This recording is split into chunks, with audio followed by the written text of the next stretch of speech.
Hello, ఎలా ఉన్నారు? Welcome to Sujiram world. ఈరోజు నేను సింపుల్ వేలో కొత్తిమీర టమాటో పులావ్ ఎలా చేయాలో చూపిస్తాను. కొంతమందికి కొత్తిమీర ఫ్లేవర్ నచ్చదు. అలాంటి వాళ్ళైనా ఇలా కొత్తిమీర టమాటో కాంబినేషన్లో రైస్ చేస్తే ఖచ్చితంగా తింటారు. సండేస్లో బిర్యానీ ప్లేస్లో ఈ రైస్ని కూడా చేసుకోవచ్చు. లంచ్ బాక్స్లకు కూడా ఈ రైస్ చాలా బాగుంటుంది. ఈ రైస్ కోసం మిక్సీ బౌల్లో 2 పెద్ద పచ్చిమిర్చి, 10 నుండి 12 వెల్లుల్లి రెబ్బలు, ఇంచు అల్లం ముక్కలుగా కట్ చేసి వేసుకోవాలి. అలాగే కట్ చేసిన 3 మీడియం సైజు టమాటాలు, ఒక మీడియం సైజు కొత్తిమీర కట్టును కాడలతో సహా వేసుకుని మిక్సీ పట్టుకోవాలి.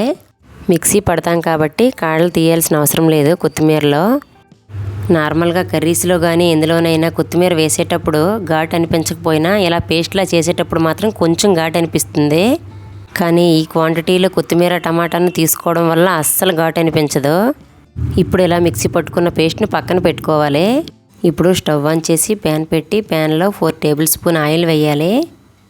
ఆయిల్ కొంచెం హీట్ అయిన తర్వాత 2 ఇలాచీలు, 3 చిన్న దాల్చిన చెక్కలు, 2 అనాస పువ్వులు, 2 మరాఠా మొగ్గలు, 7 వరకు లవంగాలు, 3 బిర్యానీ ఆకులు వేసి ఈ మసాలా ఇంగ్రీడియంట్స్ అన్నింటినీ 2 నిమిషాలు వేయించాలి. ఇలా వేగిన తర్వాత ఇందులో ఒక మీడియం సైజ్ ఆనియన్ని ముక్కలుగా కట్ చేసి వేసుకోవాలి. ఆనియన్ని ఒక 2 నిమిషాల పాటు వేగిన తర్వాత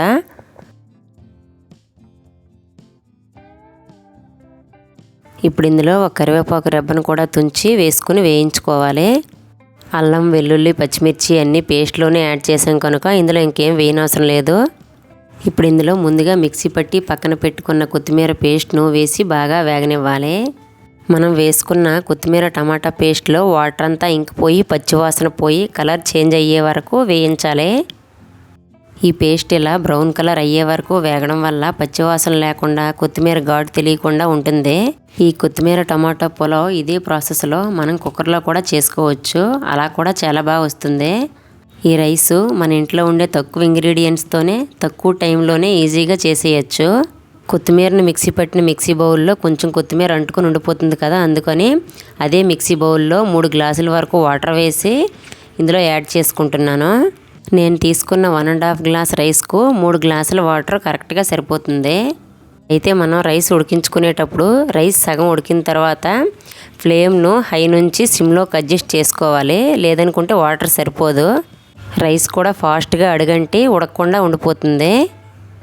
అందుకని కుక్కర్లో కాకుండా నార్మల్గా ఏ రైస్ చేసినా ఫ్లేమ్ను హై నుంచి లోకి అడ్జస్ట్ చేసుకోవాలి. ఈ వాటర్లో సాల్ట్ని కూడా యాడ్ చేసి వాటర్ బాగా మరిగే వరకు మూత పెట్టాలి. ఇలా మరిగిన వాటర్లో మనం ముందుగా కడిగి పెట్టుకున్న రైస్ని ఇందులో వేసుకోవాలి.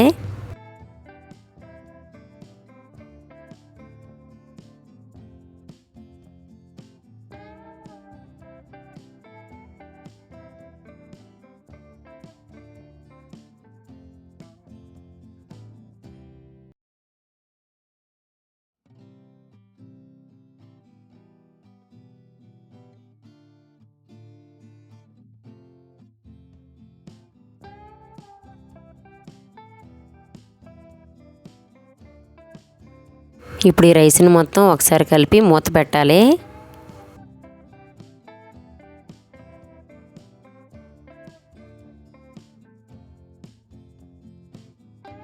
చూడండి, రైస్ సగం వరకు ఉడికింది కదా.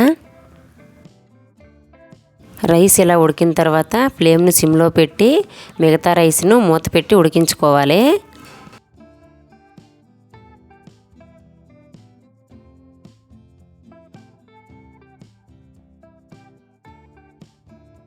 చూడండి, రైస్ పర్ఫెక్ట్గా ఉడికిపోయింది.